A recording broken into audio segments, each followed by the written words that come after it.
couple shooters down and hit you on the block. Welcome to the odds.com breakdown of UFC Fight Night Wednesday, May 13th. VyStar Veterans Memorial Arena is where it all goes down this Wednesday, and it is main card time. We've got our best MMA analysts on the scene right now. Clint, star of the Die Hard MMA podcast, joined by Boston Nick, a.k.a.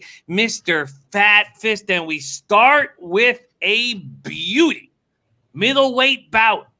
6'1" American Karl, Baby K Roberson, plus 130 dog, going up against the 6' Italian Marvin, the Italian Dream, Vettori, sitting at minus 160. A beauty popping off this Wednesday main card. Clint, take it away. Is there a move to make?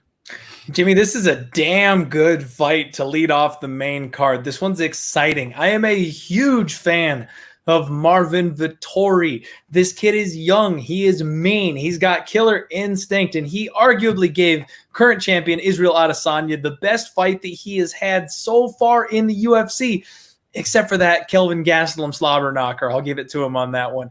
Marvin Vettori is a complete beast. He's got all the tools, and he just needs the right time and the right training to get there. I think we see those two rematch at some point. Yeah. And Baby K is an exciting fighter. He's not got a whole lot of UFC experience at this point, and he comes to us from the Dana White Tuesday Night Contender Series. This kid can strike. He is fast. He is powerful. He's got pop on those punches, and he's a dog. He's an absolute dog. So this is going to be a hell of a fun fight. I do side with Marvin Vettori here, and he's a fighter that I'm very interested in pulling the trigger on. I think I might get a shorter line on him, though, so I'm remaining patient to see if some people bite on the striking of Baby K. Here's the thing. Baby K doesn't have great takedown defense. Marvin Vettori on the other side of this thing has excellent takedown offense. He averages 1.43 takedowns every 15 minutes. So he's getting almost a takedown and a half every single time he fights. He's got a 45% takedown accuracy. And while that doesn't sound great so far in the UFC, Karl Roberson has a 57% takedown defense rating, which isn't spectacular either. If Marvin Vettori is able to stifle the offense of Roberson, or at least threaten that takedown, I think it's going to give him the advantage. He's no slouch in the striking department himself either. Marvin Vettori averages 4.05 significant strikes per minute and only absorbs 2.85. So he is outlanding his opponents by more than a significant strike every single minute. Now, a lot of that is skewed because he takes his opponents down. If he gets you on the mat, he's got some brutal ground and pound, and that's where a lot of those numbers come from. But like I said, Karl Roberson, his downfall so far in the UFC has been the ground game. His two losses so far have come from Glover Teixeira and Cesar Ferreira, who are both grapplers and submission wizards. I think Vettori knows that. He's an intelligent fighter. He's had a decent-sized layoff at 26 years old. When fighters take a break from fighting, they come back much improved, and I expect to see that with Vettori. I'm going to play him. It's just a matter of how. Gonna play him. Just a matter of how. The Italian Dream Vettori going to end up on Clint's card. Boston Nick, are you in agreement, or are you on the other side? I have to disagree, Clint. I honestly think you should be taking him right now because I think Vettori I know you're waiting for a better line. I respect that. I think you might want to put a little bit on it now just in case it goes the other way. I might take Vettori inside the distance at plus 300. You know what I mean? I do think he can get him out of there. Okay. That's the prop right on him right now is at plus 300. No distance on Vettori. You mentioned something about his takedown offense. 80% takedowns on the takedowns. 53% on the defense-wise when it comes to Roberson. He's there to be taken down. If Vettori wants to, he can take him down at will, and I believe he can also strike with him at will. So the play here is Vettori for me. I am going to be taking inside the distance. I'm also going to be taking him straight as well. Just not sure how much, but the play here and pick is Vettori, the Italian Dream. The Italian Dream being backed by both of our MMA analysts. Let's move on to the bantamweight bout. The second fight of the main card, 5'6" American Ricky Simone 15-3-0, sitting at minus 175, going up against 5'4" Ray that has Mexican Devil Borg at plus 150. Boston Nick, what's the move to make here? Listen, so listen, Ricky's coming off 2 L's. Faber and Font, not in that order. Borg's coming off 2 W's, Bontarin and Gabriel Silva, 2 UNAM's decision wins. But I believe the better fighter here is Ricky. I believe he's the better striker. I believe he's going to be able to negate the takedowns of Borg, which is how Borg wins fights, is takedowns.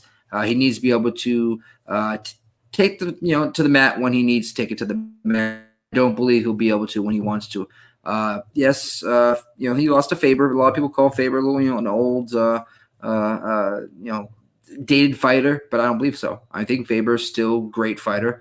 I believe he could pop out of retirement any time and fight in the top 5, top 10 easily. That being said, though, I do like Simone here. What do we get him at, Jimmy? Minus 175 available at Bet365 as we speak. Money came in on him. Oof. I would take here Simone by decision. I'd love to see what those odds are at right now. If I could check real quick, Jimmy, is that okay?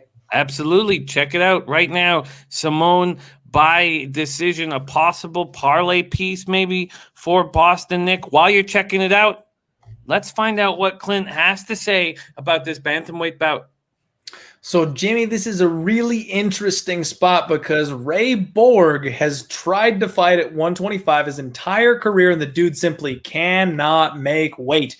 Don't know what his issue is, but he cannot make 125 pounds to save his life. So Dana White has essentially slammed the hammer down and said, that's it. You're fighting at 135 because you can't keep missing weight, dude. So he's moving up to 135. And he's facing a fighter that might be the worst stylistic matchup for him. Ricky Simone is kind of a big version of Ray Borg. Like Boston Nick said, I think he's got a striking advantage in this spot. He's a very talented wrestler himself, and he is built like a brick shit house. The dude is physically strong. You know what you're getting with Ricky Borg. He has a relentless chain grappling takedown offense. That's all he does. He wants to smother his opponents. If they stand up, he immediately trips and returns them to the mat, and he just wears them down. He simply breaks his opponents. The question is, can he do that 10 pounds up against another physically strong wrestling style fighter? I think this is actually a dog or pass situation. I think everybody in the world is seeing exactly what we are seeing, and they think that Ricky Simone is the side, but I think that line is getting too wide, Jimmy, and as we know as sports bettors, it's all about that number, baby. I think if this keeps going the way it is, there's going to be some value on Borg as a dog, because if he gets just one takedown, he's going to grind the gas tank of Ricky Simone. He's going to make him miserable, and even if Ricky Simone gets back up, he's going right back down. And that's going to be the issue here. I think if Borg gives up the first round and manages to seal up 2 and 3 when Ricky isn't quite as fresh, he can steal this one away. I think we've got a live dog here. I'm not sure I'm going to bet it yet. I'm going to keep watching that line and see what happens. But there's no way I'm laying that kind of money on a guy that just got knocked out by a retired Uriah Faber. I can't wait to hear the rebuttal from Nick, but let's go back to the profit line. What is it for Ray, the Tex-Mexican Devil, for you, Clint? Well, Ray Borg, oh boy, he's sitting at about plus 140 right now, and that's not so bad. I mean, you can get him at plus 150 right now, bet 365. Okay. So I still would like a little bit more than that. And again, I think I'm going to be patient here simply because I think the money is going to come in. Like I said, we're not the only people seeing this thing. I think this is a very close competitive fight. If I can get Ray Borg somewhere in the ballpark of plus 170, plus 175, I think that's the time to pull the trigger. And if he gets up there, I don't think it'll last long. I probably won't be the only one thinking that way. Boston Nick, Clint does not believe in your Ricky Simone. Ricky! Listen, Ricky by decision at plus 130 is my bet. Okay, he's gonna ragdoll. Okay, I'm telling you right now that he's gonna have nothing for him in the wrestling game. He's gonna be able to negate the wrestling, and I think he's gonna piece up Borg and hurt him. And yeah, Simone by decision. I think Borg will be tough enough to not quit, and hopefully he does make weight. He has problems making weight at every weight class for some reason. But that's another conversation for another day. Pick is Simone by decision plus 130. Ricky Simone by decision at plus 130. Let's move on to the lightweight bout. 5'9" American Alexander the Great Hernandez at plus 100, going up against 5'8" American Drew Dober. Slight favorite at minus 125. Clint, take it away. Is there a move to make in this lightweight bout? Jimmy, this is the one fight on the card that I have already moved in on. I have an actual bet on this one, and I love my boy Alexander the Great Hernandez. This kid is the complete package, and we do not know what the upper limit is for him yet. He's 27 years old. He's incredibly physically strong. He is explosive. He's a dominating wrestler. He's a relentless takedown artist. He can knock you out. He can choke you out, and he can grind you for 15 minutes if he so chooses. This kid stormed onto the scene by knocking out Beneil Dariush in just 40 seconds as a plus 300 underdog. Nobody saw him coming. And then as soon as that happened, they thought, okay, we'll give him a grappler, a nice striker-grappler matchup, and he fought Olivier Aubin-Mercier. And then everyone found out all about Alexander Hernandez's wrestling. He absolutely dominated for a straight 15 minutes. Now, unfortunately, after that point, the kid walked into a brick wall. He was humbled by Donald Cowboy Cerrone. But every young, hot, piss and vinegar fighter is going to take that step up. They're going to get that lesson. They're going to take that L and come back from it stronger. He's taken some time off, and just like I talked about earlier in the evening, these young fighters make leaps and bounds improvements. He's a very intelligent fighter. He's got high fight IQ. You can hear it when he talks. He's not the kind of guy that's going to come in here and make the same mistake twice. I expect him to be on point, sharp, ready to go, and a 2.0 version of himself here against Drew Dober. Drew Dober is a very talented striker. He was an amateur two-time Muay Thai world champion before he got into mixed martial arts, and he's got serious power. He is so dangerous in the very first round. He's coming off back-to-back first-round knockout victories over Marco Polo Reyes and Nasrat Haqparast. The last one, far more impressive than the first. I am so high on Nasrat Haqparast that I never saw that punch coming. And I will give him all the props in the world for that. He timed it perfectly, but he hit his boy on the button, and you just can't let him do that. His struggle is on the mat, Jimmy. He does not have the ground game figured out yet. All of his losses in the UFC have come from grapplers, and they have come by submission. He lost to Efrain Escudero, Olivier Aubin-Mercier, and Beneil Dariush. Yes, the last two whom I just named, my boy Alexander the Great Hernandez has defeated very recently. I think Alexander Hernandez is going to be on point with his grappling. He knows the weakness of Drew Dober. If you can drag him into the second or the third round, he gasses, his submission defense goes out the window, and you can take advantage of him. I love getting even money on Alexander Hernandez here. I have already hit it, and I've got one more point for you. Alexander Hernandez had a matchup before this fight happened, before the whole Corona craziness happened. He was supposed to be fighting a Russian monster. I believe he was matched up with Ismail Nardiev. No. Sorry, that's the Italian Wonder Boy. Ismagulov. Thank you, Nick. He was matched up with Ismagulov, who is a top-tier Russian wrestler who trains with Khabib, the current lightweight champion. You know this kid's wrestling is on point when you're training for that guy. And when Dana White calls you and goes, hey, I know you've been wrestling for the last 3 months. You want to fight a guy without a ground game? He saw some easy money right there. I love this spot. Ooh. You know what I love? Alexander the Great at plus 100, Nick. Sounds live. You know what I love when me and Clint agree. That's what I love. Because we cash. This is Nasrat.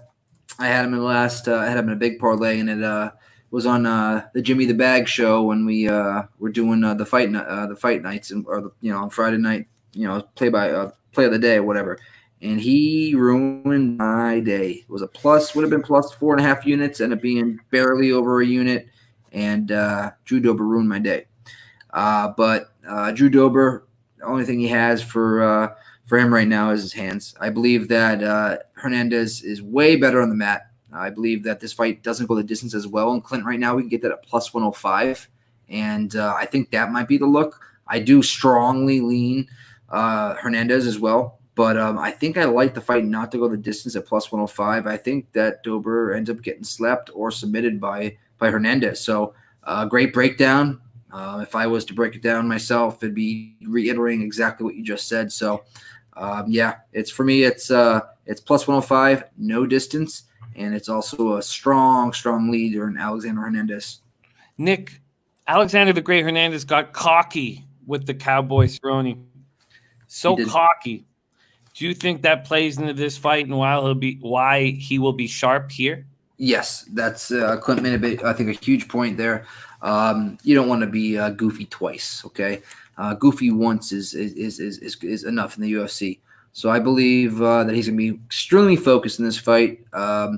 Hesitant maybe in the first round, but I believe after he knows that he's a better fighter than Drew Dober, he's going to turn it on. And as we know, Hernandez is a tornado in there when he wants to be.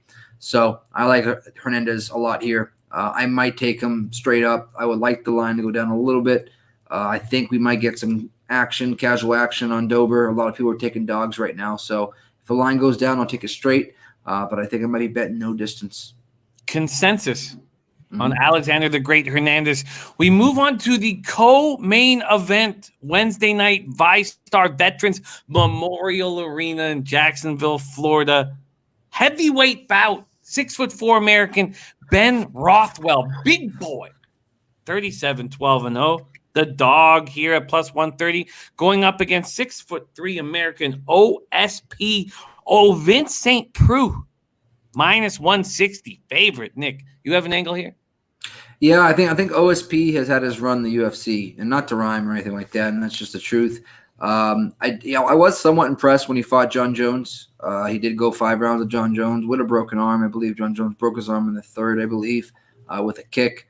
And that's when I really started getting high on OSP. And then after that, it just it wasn't the hype that it was supposed to be. I can put it that way. Ben Rothwell, on the other hand, he kind of dropped the ball a little bit. UFC kind of brought him back. And I like him a lot in this fight. I really do. I believe that he's going to march forward. I believe he's going to catch OSP with an overhand right and put him to sleep. I don't think this fight goes the distance whatsoever. I'd like to check those odds out here in a minute, but my pick here is Rothwell for sure. And yeah, Rothwell. What's the deal? What we got him at right now? Plus 130 is what he's available at Bet 365. Plus odds on Rothwell all day, and I'd like to look into what Rothwell by TKO KO is in a minute. Co-main event time, Clint. We got a big boy, not a big dog, but a dog. And I know you are a dog hunter. What do you think of 6'4" American Ben Rothwell here? Jimmy, I actually am a big fan of Big Ben Rothwell. He's a decent dog when he decides to show up. In his last fight, he was getting roughed up by Stefan Struve, which is not a good look. That's not a guy that you can lose to and claim that you're UFC caliber. He ended up being down on the scorecards due to a couple of cup kicks that cost him a couple of extra points, and he decided to go ham. He went haywire and went for the kill, and as soon as he decided to flip that switch, he knocked Stefan Struve out cold. He got on the mic afterward and said, maybe I just need to start all my fights that way. And I agree with him. The man's got crazy power. He is a big boy, and the key piece in this fight, Jimmy, is that OSP is a 205er. He is moving up to heavyweight for this fight. He is not a natural heavyweight. You got to wonder if this is a Corona, I need a check type of situation. Why else would he be taking this kind of a fight? OSP used to be known for his movement and his athleticism. That has died off in the last couple of years. I feel like he is shriveling up and aging right before us. Recently, he's been relying on his grappling. He's got a 6 submission offense, and if he gets you on the mat, he is extremely dangerous.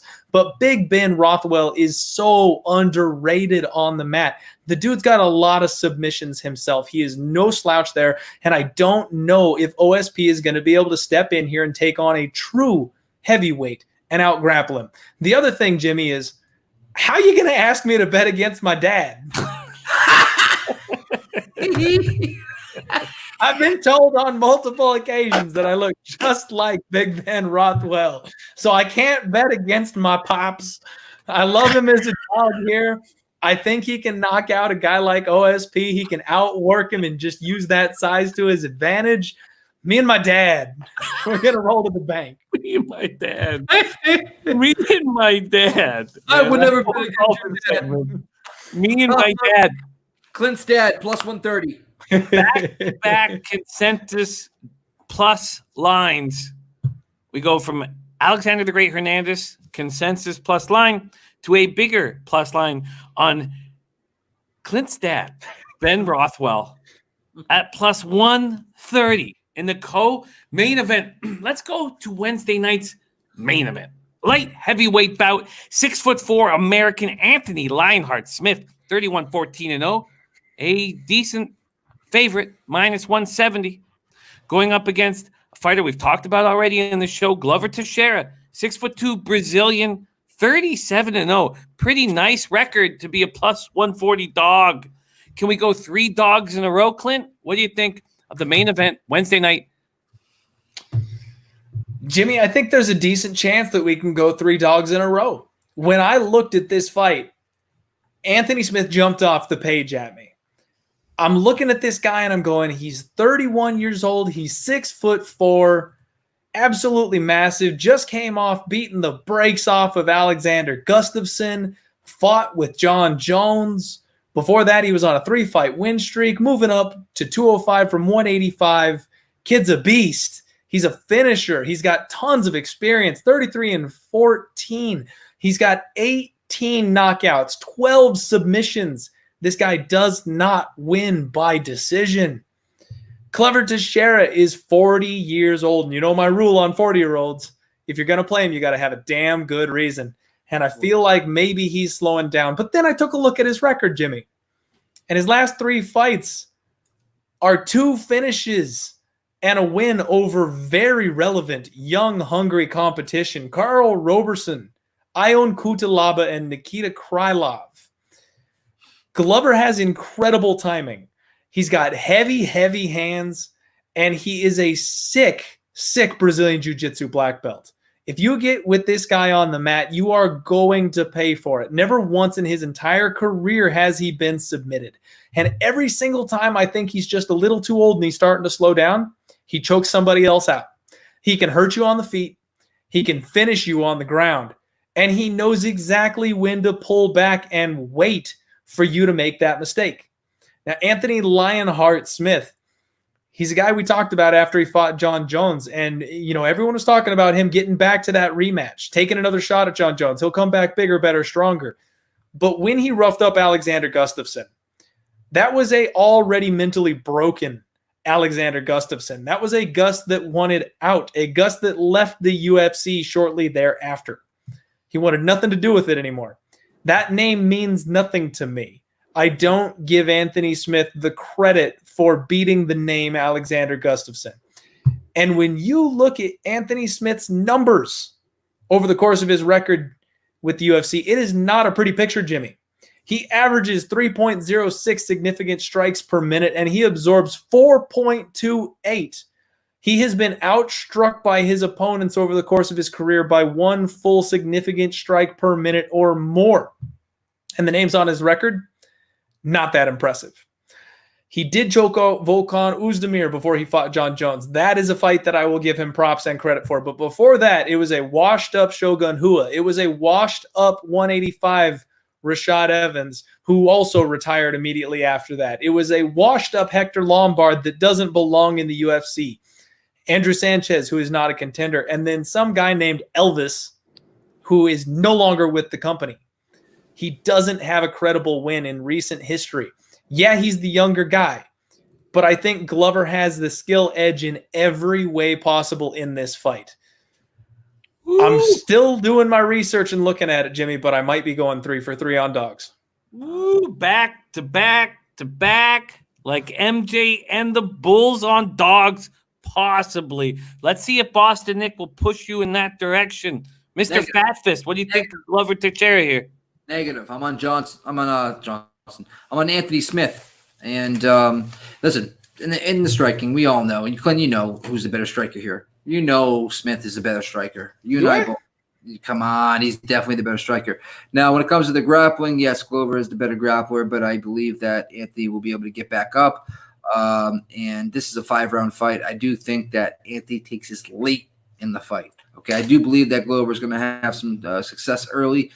He's going to put him on the back of the cage, on the fence, and kind of try to wear on him and whatnot. But I do believe that Anthony's going to be able to circle out, land those gangster elbows that he has, those sharp elbows. Cut open Glover. I see this not going the distance, and I see this Anthony Smith inside the distance, and I would love to see what those odds are at. I will take him straight as well, but I want to see what right now Anthony Smith inside the distance is. Well, put it this way. Fight not to go the distance is minus 280. So we already know that one of these guys aren't getting out of this fight, okay? So depending on what those odds are inside the distance for Anthony Smith, and it would actually be by TKO. It wouldn't be by submission. So it would be by TKO to get better odds. I might take that, but my pick here is Anthony Smith. I think Glover is past his prime. We know that. And I think it's going to show this fight right here, especially with not having a camp that he properly needs to fight Smith. Clint, rebuttal. And first off, are you surprised at the minus 280 not to go the distance? And what's your rebuttal? The minus 280 not to go the distance kind of makes sense here. Like I said, Anthony Smith has to finish to win. So what the bookie's telling you there is the favorite is going to win, and he's going to win the way he always wins. So that does make sense to me. Unfortunately, at this point in time, there aren't any totals out, and I'll be very interested to see what those are because Glover Teixeira is a very, very patient fighter, Jimmy. He can wait for his moment, and he goes to 3-round decisions with regularity. I would be very interested in an over 2.5 in this fight because if Anthony does finish, it's going to be late. I like that. Glover may be able to finish early. Got a young, scrappy Anthony Smith here who may be able to survive and keep this thing going. The over might be the smart look here. And my rebuttal to that is that Glover Teixeira has shown no signs of slowing down, my man. In his last 3 fights, he's looked nothing but impressive. He's handled everything that these young guns have to throw at him, and he's come out shiny. He's 3-0 in his last 3 fights, and every single one of these guys is a young, hungry prospect. He's the prospect smasher. He is the ultimate gatekeeper. You do not get to John Jones unless you go through Glover Teixeira, and I don't know if Smith is going to get that rematch. I love your over 2.5. I hate the bet with Glover. He is 10 years of age. You know, the elderly. We can almost call him a senior citizen in comparison to Smith, but. I love the over 2.5, and if it's set at minus 280 for the fight, not to go the distance, we'll probably get close to what minus 135 on that, right, Clint? I would say right around. I gotta feel like it's gonna be juiced to the over. I feel like I'm not the only one who thinks that. So yeah, they may even set this at one of those wonky 3.5 overs that they do on championship fights because they go 5 rounds. Yeah, you might be right about that. Hopefully they don't. But I'm all over Smith, like stank on shit. And that being said, Glover Teixeira is going to lose this fight. Stank on stank. Stank on stank. Nick. Looks like we're going to go with 3 straight dogs for our man Clint. Now, you got to follow him at Diehard MMA Podcast to see if he pulls the trigger on Glover Teixeira, but it could be back-to-back dogs. Alexander the Great Hernandez, Ben Rothwell, Glover Teixeira. Oh, Hernandez is a favorite, I think, right? Say what? I think Hernandez is a favorite. Even money dog. Even money dog right now? Plus 100. Dober's Love it. Dober's at minus 125. Woo! There's a plus line right now on Alexander the Great Hernandez. You could also put a little bit on a 3-fight parlay, dog parlay for a giant score, if you so please. But you'll have to follow Clint at Diehard MMA Podcast on Twitter and our man Boston Nick at Mr. Fat Fist. And follow us, odds.com at odds110 on Twitter, and subscribe to our YouTube page, Odds HQ. And there you have it. There is the main card Wednesday night, ViStar Veterans Memorial Arena. And these two MMA analysts, they want one thing, for you to get paid on Wednesday night. Thank you for the insights and the help, Clint, Boston Nick. Boston Nick, you want to throw some of those sharp elbows to I could throw one or two. Hey. There we go. Get that cash on Wednesday night and check us out at odds.com. Better watch your friends, they quick to turn the odds. In that bitch, nigga will play you for a thought. Ain't no style watch, yeah, my shit go TikTok. Jumping in out the bendo like it's hopscotch. My nigga in the kitchen and he whipping it.